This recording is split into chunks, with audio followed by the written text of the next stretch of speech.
A Mariana Palmero de Ni Una Menos para hablar de estos temas tan importantes, tan tristes también, porque mientras íbamos llegando este fin de semana último a este 25N, que es el Día Internacional de la Eliminación de la Violencia hacia las Mujeres y las Niñas, nos enterábamos de hechos que van sumando más víctimas. Mariana, ¿cómo estás? ¿Qué tal? Buenas tardes, gracias por la invitación. Sí, hay un registro acá en Córdoba, al menos en Córdoba, que es lo que nosotros contamos, de un nuevo presunto femicidio. Todo indicaría, con algunos datos que por ahí remueven algo que ya se empezó a discutir desde el caso Laurta, que tiene que ver con que es una pareja, una expareja, en donde mediaba ya una denuncia y una orden de restricción. Exactamente, y un femicida que se suicida luego de cometer su acto, ¿no? Le vamos a pedir a la producción que comparta en imagen los datos de Mumala, porque han sido actualizados justamente a raíz de este último hecho que se produjo en Valle Hermoso.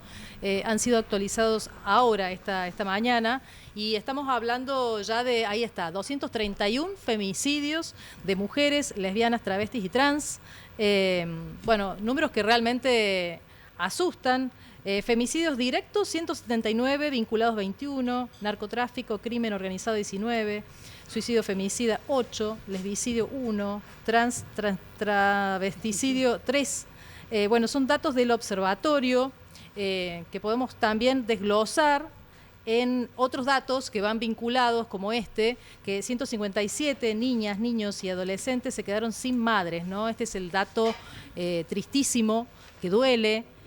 Y otros, como por ejemplo el promedio de edad de las víctimas de 40 años, el 15% denunciaron a su agresor. Eso es el iceberg, ¿no? Porque hechos de violencia y violentos hay muchos más. 68% de los crímenes, de los femicidios, fueron cometidos por exparejas o un familiar. El 31% de las víctimas fueron asesinadas por arma blanca. El 65% de las víctimas vivía en su vivienda. Otra cuestión, cuando uno dice cuál es el lugar más seguro, y vamos a la última plaquita, ahí está, dice el 17% de los femicidas asesinó a una tercera persona, un hecho ahí que lo hemos vivido, Laurta, sí. El 8% de los femicidas pertenece a las fuerzas de seguridad, otro dato fuerte ahí para también tener en cuenta.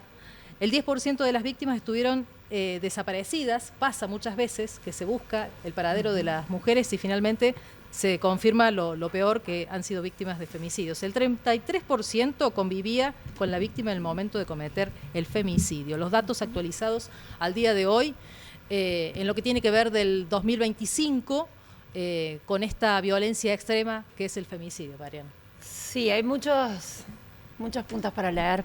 Empiezo por los 157 niños, sí, quizás, que quedaron huérfanos y que sufren, que nos permite pensar el femicidio no como un hecho ni aislado, ni personal, ni individual, ni producto de una mente desviada, ¿no? De alguien, sino como un fenómeno social, como una problemática social.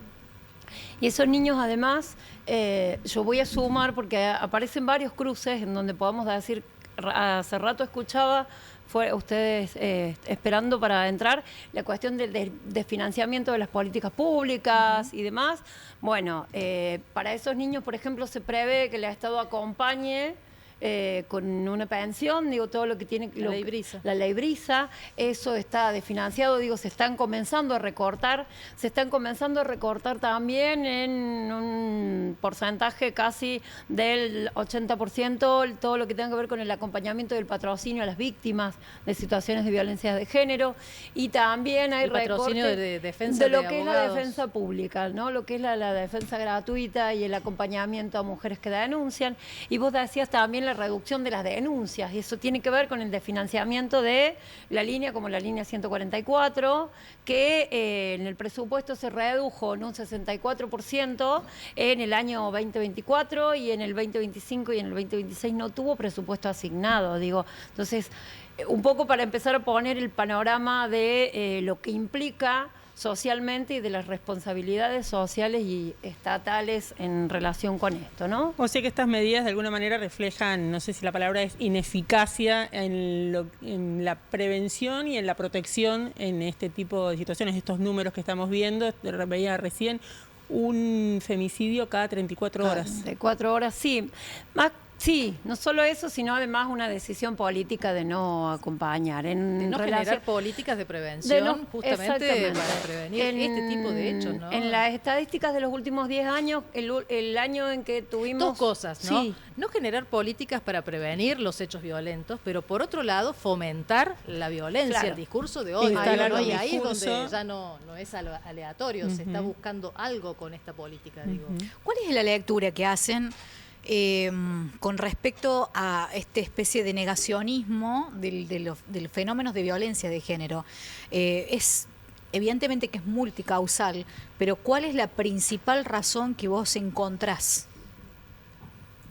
Hay muchas, pero a ver, tiene que ver con una cosmovisión, digo, si lo podemos pensar sociológicamente, es como una cosmovisión y un modo de entender la construcción de la sociedad, la distribución del poder. Digo, cuando hablamos de violencia de género no hablamos de hechos aislados, tenemos que hablar de la configuración de un mapa de la violencia social, en donde la violencia de género es significativa, alarmante, y nos toca a las mujeres y a las disidencias, porque en la conformación social estamos en desigualdad de condiciones, en distribución de capital simbólico, económico, material, pero sin lugar a dudas hay un contexto social que va a propender a que esto se profundice. Y te pongo un ejemplo. Podemos ver la cuestión de la vinculación de las víctimas con sus victimarios. Hay casi un 10% que son femicidios cometidos por alguien que la víctima no conocía. Y en el 70%, 10 de 7, 7 de 10, 8 de 10, son cometidos por un familiar o una expareja o con alguien con la que alguien encara un proyecto de vida, por ejemplo. Y hay una cuestión que tiene que ver con la dependencia económica, por ejemplo.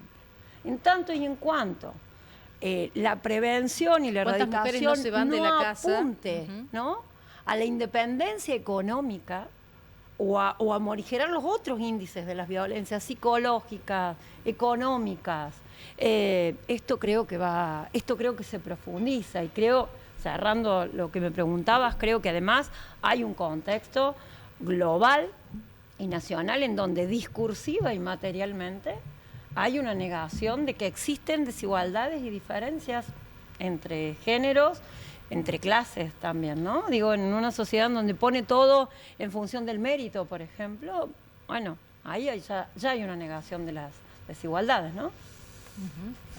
No, yo mira, vengo a hacer el programa. Escuchar, Sí, vengo a hacer el programa. Varón, y siento una cosa. Sí. Planteé que hoy recordamos este momento y rápidamente empezaron un par de mensajes de envalentonados a cuestionar lo que estamos intando recordar y valorar. En la radio, en la radio, digo, cosa que no pasaba un año o 2 años atrás, ¿no? Bien. ¿Qué quiero decir con esto? Que me parece que una de las cosas más preocupantes que pasa con este cambio en los discursos, que es cambio en los discursos y cambio en las políticas, porque hace 2 años, no solo a nivel nacional había un Ministerio de la Mujer en Córdoba, también había un Ministerio de la Mujer que no existe. O sea que se cambia el discurso y automáticamente la política dice, bueno, esto ya no sirve, el discursito de me interesa esto ya no sirve, voy por otro lado, y eso creo que también hay que planteárselo. Sí. Un partido opositor, como es el gobierno, como se plantea el gobierno de la provincia de Córdoba, podría tener como prioridad, y no tiene, decide no tenerlo, un Ministerio de la Mujer. Entonces, es como que cuando empiezan estas discusiones, hay muchos que vuelven de algún modo a su estado natural. Claro. Y ese estado natural es... Que durante un tiempo estuvieron como con el discurso políticamente correcto, disfrazados. Y después y ahora... se retrajeron, Sí. no se animaban a decirlo. Y cuando pienso esto, pienso mucho en la justicia. Porque hay un fenómeno que no se termina de decir, porque bueno, falta porque perspectiva no hay... de género en la justicia. Eso Pero ya falta es un totalmente. hecho. Mira, hay una evolución muy notable en lo que tiene que ver con el Ministerio Público. El Ministerio Público tiene una persona y tiene personas con mucho interés que está tratando de trabajar en acompañar y en investigar episodios de violencia de género de una manera diferente. Ahora, lo que no hay es una estructura que banque eso. Hay solamente buenas intenciones. Y en el fondo, cuando estas cosas se resuelven en la justicia, se resuelven en los tribunales, y cuando vos ves la conformación de los tribunales de Córdoba, son la gran mayoría varones, y la gran mayoría está volviendo también a ese estado natural, que es el estado del juez Machirulo, que les aseguro que del 100% de los jueces varones que hay en Córdoba, hay una gran cantidad que cuando uno va a los debates orales donde se discuten estas cosas, terminan investigando a la víctima en lugar de juzgar al acusado. Ausencia total de perspectiva de género. Mira, la perspectiva de los abogados también, ¿no? La mayoría de las abogadas que tienen perspectiva de género son mujeres. La mayoría. Pero no debería ser así. Y además está este versito de hacer un cursito de 2 días de la ley Micaela, llenás un par de PDF o hacer el cursito de y ya puedo. Bueno, a ver, la ley Micaela es una herramienta muy importante, por supuesto que y sí. Está bueno mantenerla. Pero a un juez que tiene 20 años de juzgar con esa lógica, por supuesto. no le cambias la cabeza con una decisión así. Hay que verlo en los hechos. Claro. Sí. Y después también hay que decirlo, hay de ambos géneros, peritos y especialistas que... La perspectiva de género no te la garantiza que sea una mujer. Tal cual. Eso lo Y vamos a uno dejar lo ve en claro mucho. porque hay mujeres que no tienen perspectiva de género y generan la misma tipo de sanciones con un concepto patriarcal como el que vos hacías mención. Entonces, cierro con esto. Este discurso a nivel nacional es como lo que envalentona a un montón de personas que nunca cambiaron su lógica en relación a este tipo de situaciones. Y no hablo desde el lugar de yo estoy deconstruido, sino del lugar de ver al otro como un ser humano, ni siquiera avanzando demasiado en lo que uno pretende de una sociedad. Entonces, eso me parece que es muy riesgoso y cada vez que hay un comentario de estas características, yo lo veo en la radio. ¿Qué mensaje recibiste hoy? Mira, el mensaje, por favor no mezclen a las mujeres con las disidencias, fue el primero. Las mujeres no necesitan esto para, bueno, otros no lo leemos, ¿no? Claro, sí. Hay algunos que son bastante jodidos, pero pasa. Y está bueno verlo. Y lo que me parece es que no termina de asumirse. Eso te muestra el termómetro, ¿no? Claro, porque ahí quedan en evidencia. Claro. Por eso digo, ¿cuál es también el análisis de, si se quiere, de una especie de autocrítica a la hora también de comunicarlo? Y está lamentablemente vinculado una cuestión que trasciende la política con la política.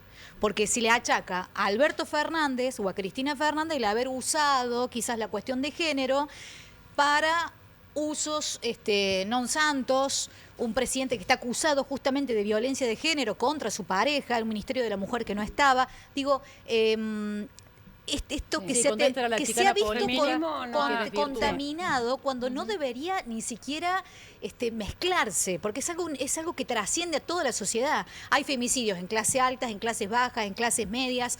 Hay femicidios que ocurren en cualquier lado. Después, cuando pasan los casos como de la Hurta, todos se rasgan las vestiduras, dicen qué horror, pobres personas, pobres mujeres que estaban desprotegidas, ¿cómo puede ser? Pero esto no se llega así, de la nada. Es el caldo.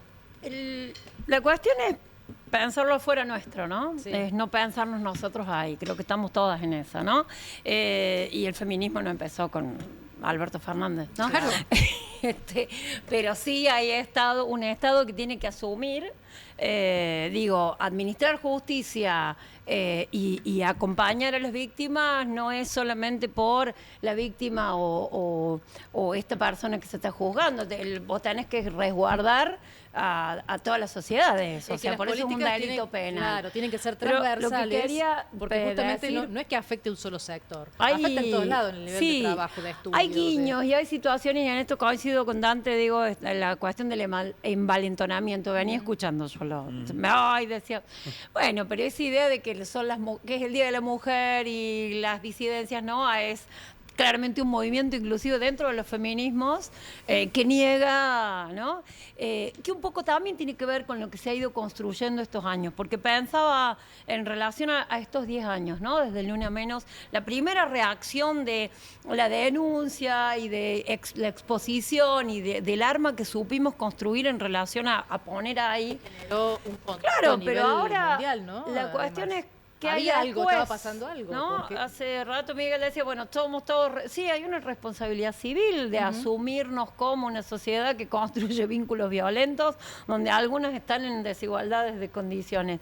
Y en ese sentido, digo, la perspectiva de género supone reconocer esas diferencias. Digo, reconocer eso también intuyo, supone, muchos avances muchos avances, o cambiar alguna forma de concebir a la sociedad, digo, de pensarnos más solidariamente. Eso es ceder ¿no? privilegios. La Sí, palabra es esa. pero Sí, votar otras cosas, inclusive, Hay una digo, cosa ¿no? ahí en esto que decís vos y que surgió recién, que me parece que, digo, yo entiendo que si se quiere luchar contra esto hay que pensar en políticas y en espacios que tengan un presupuesto Sí, eso de base. Sin duda. que sirva. Porque digo, hoy en Córdoba hay que Decir que con- apoyo estas políticas y no pongo presupuesto Claro, no existe. o No, sea, eso está hoy muy de en acuerdo. Córdoba vos decís, si vos sabés manejarte en el polo de la mujer, si conseguís a alguien que te guíe en ese camino, vos podés generar una restricción para que la persona que fue víctima no esté tan cerca del victimario. Ahora,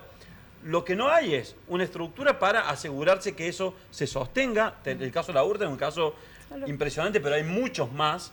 O sea, la policía está totalmente sobrepasada y no da abasto con eso, pero además no hay un presupuesto. Todos los ámbitos están sobrepasados. Bueno, la misma atención inclusive- en, Ni hablar. en el polo de la ¿Cómo no? mujer. Bueno, está No da más. totalmente Y eso sobrepasado. habla, ¿sabés si de no qué? tenés un guía que te Claro, acompaña pero ahí. también sabes Bueno. de que habla de cómo han subido los casos violentos. No, ni hablar. Ahora, Entonces, el tema de la plata, lo que decías vos recién, de que las víctimas tengan la posibilidad de un sostenimiento económico y que de ese sostenimiento se haga cargo el Estado, hasta tanto se pueda resolver de alguna manera esa situación de tensión, debería ser clave. O sea, no es tan difícil imaginarse que hace falta Pero esto. tenés que Ahora, trabajar socialmente. cuando tenés un Empresas Estado que tomen, quiere desaparecer- Claro, empresas Bueno, que tomen a mujeres digo, que están en situación pero de es violencia una de línea género. de intervención Sí. clara y necesaria. O sea, es el cuarto propio, ¿no? Como decía Virginia Woolf. No hay posibilidad, digo, lo vivimos a diario, materialmente, si no tenés resuelto cómo sostenerte o sostener a tus hijos, y necesariamente seguís circulando en eso. Yo quería decir, recién por ahí sí celebré un comunicado, no sé si lo leyeron, de el gremio de judiciales, de los trabajadores No, no lo de vi. judiciales, que en realidad, a propósito de este día, el compromiso en transformar la respuesta de del Poder Judicial ante estos casos y, digo, cómo hacer menos burocrático eso. O sea, hay una preocupación. Es una buena Digo, autocrítica. cuando hablamos de la justicia de Córdoba, sí, claramente, coincido, comparto, pero igualmente hay muchos trabajadores y Claro. trabajadoras, y también hay funcionarios que están, al menos... Mirando y comprometidos un mirando, poco. sí, y de hecho el caso La Hurta lo que generó justamente es, bueno, salió una nota ayer en La Voz del Interior en relación a una reunión que había hoy con el fiscal general y las fiscalías en relación a, bueno, ¿cómo evalúas si alguien es violento y va a cometer un crimen? Vos pones una perimetral y decís, bueno, te quedas tranquilo que nadie se acerca. Tal vez Lo tenga que que ver charlamos en también. alguna Pero digo, ocasión. la Horta estuvo en el techo de la casa de la persona que asesinó. Claro. Digo, Por no acá hay basta, ese antecedente. Hay un no sumario, basta con, claro. digamos, hay que ir por más.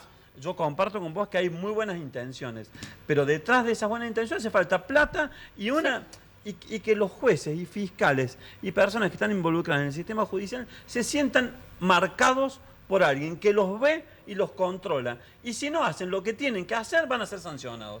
Porque así funciona el sistema judicial. Con ese método, cuando quien está en el sistema judicial sabe que lo están viendo, lo están observando, y si hace las cosas mal, eso puede derivar en un informe que ponga en condición su laburo, bueno, se labure mejor. Es así, lamentablemente. Están en juego vidas, nada más. Por, Claro, por eso claro. es importante la independencia del Poder Judicial y que no interfiera la cuestión política en nada. Como decís vos, hoy en día, no, cualquier política de género que se dé, dice, no, esto es para despilfarrar fondos.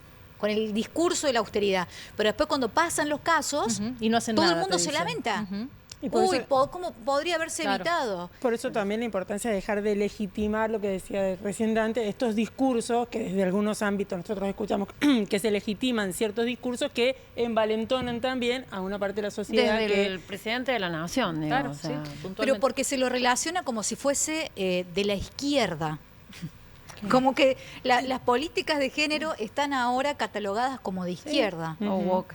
Sí. O woke. Y entonces, ante eso, como el rechazo social, también se Bueno, rechaza un poco algo que eso incluso termina siendo después tiene que un ver con disparo la en el pie de mucha construcción de este gente. discurso, ¿no? Con demonizar cualquier tipo de visibilización o lucha por derechos sociales, por derechos recordemos, civiles. me lo tomé ¿no? como nota, el 11 de noviembre del 2024 en la ONU, justo hace un año, el gobierno de Milei Sí. fue el único que votó en la ONU en contra de impulsar acciones para abordar las violencias hacia las mujeres y las niñas. O sea, eso está clarito, ¿no? El mensaje, y llegamos acá un año después. Sí, Eh, ese es el contexto. no quedan dudas. Igualmente en nuestra provincia, si bien hay una variación en los números de femicidio, contamos con de este último fin de semana 15 femicidios, es más de uno por mes, y esa es una cifra que más o menos venimos sosteniendo con algunas variaciones desde el 2015, ¿no? Puede haber un año con 19, 20 víctimas, pero digo, y ahí sí quiero marcar en esto que decían de sobresaturación de lugares de atención, que a medida que nos alejamos de la ciudad de Córdoba, esas cifras... Están más esa desprotegidas. situación cambia y la mayoría de los femicidios que ocurren en esta provincia son en el interior, ¿no? Donde el brazo del Estado llega, Casi no es llega. muy cortito. Donde hay mayor desamparo. ¿Qué actividades hay, Mariana, que tienen que ver con este noviembre? Bien, ahora ya en un rato estamos inaugurando desde el colectivo Ni Una Menos una muestra fotográfica que recoge estos 10 años de lucha, bajo la consigna es ¿qué te llevó, qué te animó a marchar aquella vez? ¿No? Un poco para historizar eso, porque al inicio de este año, digo, fueron 10 años Ni Una Menos, dijimos, bueno, a ver, ¿qué pasó? 2015, ¿cómo nos movilizamos? ¿Qué nos llevó? Bueno, un poco recuperar eso, vamos a hacer una lectura performática que fue la primera acción que hizo el colectivo allá por el 2015, y a las 18 la marcha en Colón y Cañada. Y la semana que viene la primera reunión para empezar la organización del encuentro plurinacional, ¿no? Que se realizó en Corrientes, no pudiste ir, pero bueno, sabemos cuestiones que de cuidado familiar sí, me tocó a mí. Sí. Pero viene Córdoba, ¿no? El año que viene es en El Córdoba. año que viene, en octubre, será aquí en Córdoba. Hubo ahí una cuestión porque era entre Cava y Córdoba. De hecho, acá en Córdoba había muchas organizaciones que querían que fuese en Cava porque, digo, es el centro cívico del país, pero hay algo que se dirime que es por aplausos, que es, Mirá. ¿no? Y el aplausómetro dio Córdoba.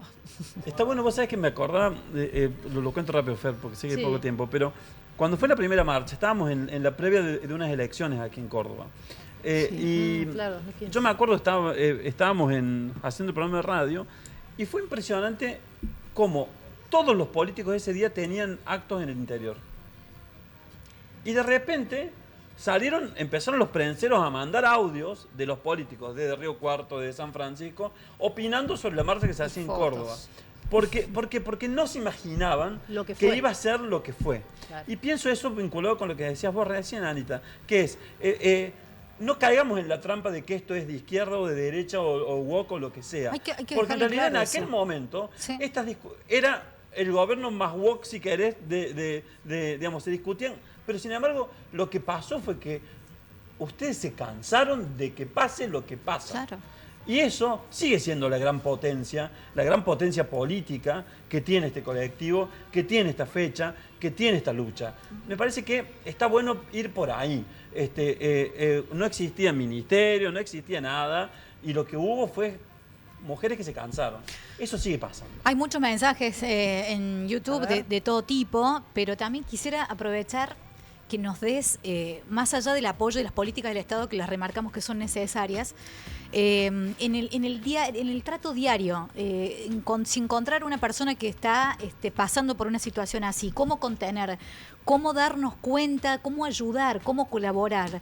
Es un mensaje que ustedes han repetido mucho, pero Sí. siempre está bueno decirlo. Sí, mira, te estaba escuchando, mira, la ley de violencia establece distintos tipos de violencia y por ahí las más complejas son las que no advertimos, ¿no? Y te puedo asegurar que conociste o tenés cerca a alguien que sufrió violencia y alguien que la ejerció quizás también. Entonces me parece que en este contexto creo que activar la escucha y hablar y acompañar suma. Parece medio romántico, ¿no? Quizá. Pero además, involucrarnos todos y todas, ¿no? Porque... Pero hay una responsabilidad, digo, porque pensar esta situación no como una situación ni individual, ni de mujeres, ni doméstica, ni familiar, sino que es una situación, es un fenómeno social. Es un fenómeno social, es una forma en la que hemos construido y en la que algunos estamos en desigualdad de condiciones de vincularnos. Entonces, desde ese lugar, ¿de qué manera? Y ahí en esto que decíamos, la izquierda, la derecha, siempre que luchemos por condiciones de igualdad, y seguramente vamos a ser acusados de revolucionarios y revoltosos, pero porque sí, porque siempre más quienes estuvieron a la izquierda estuvieron luchando por eso, pero es una lucha por la igualdad y por construir vínculos más sanos, ¿no? Por sobrevivir de la mejor por manera, salvar ¿no? vidas. Sí, Por salvar escuchar, vidas. acompañar y mirar. Mirar, vos podés advertir esas pequeñas violencias, ¿no? Empezar a Eso. identificarlas y compartir. Me parece que lo fundamental, y para también subrayar, es los nuevos vínculos que hay que generar en esto de no dejar que los discursos dejen plasmado que las mujeres vamos en contra de los hombres. Esto es socialmente. Mira, por ejemplo, un mensaje... Lo trabajamos siempre en equipo aquí con nuestros compañeros. Que dice Elida, el 25 es una fecha más, nada de violencia contra ningún género, basta de feminismo, hasta en los colegios quieren imponer eso. Bueno, claro, ahí está.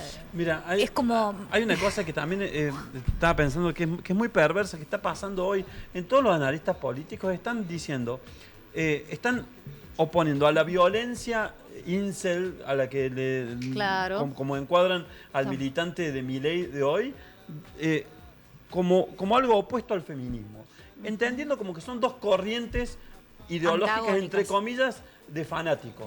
Guarda con eso, porque ese mensaje que manda la señora Muy está en peligroso. esa línea. O sea, no hay una cuestión de fanatismo, acá hay una cuestión de humanidad. De cifras, de realidad, cifras ¿no? concretas. Es una fecha que se conmemora porque asesinaron a 3 Claro, mujeres, ¿no? Un exacto. régimen dictatorial asesinó a 3 mujeres. Exacto, entonces la figura, que es una figura que se discute hace mucho tiempo, del femicidio, del feminicidio y demás, es una figura que habla de un hecho real. Entonces no caer en esas trampas y tener cuidado de los mensajes que nos mandan, los que nos quieren poner de un lado o del otro. Muchísimas gracias. No, gracias a Vamos a usted. continuar con los otros paneles y reflexionando sobre esta temática. Gracias, Ana. Gracias, Mariana. Dante, te vamos a devolver al otro estudio. Yo vine por los sanguchitos, me dijeron Te que quedas venía. un ratito, no hay ningún problema. Obvio, me queda.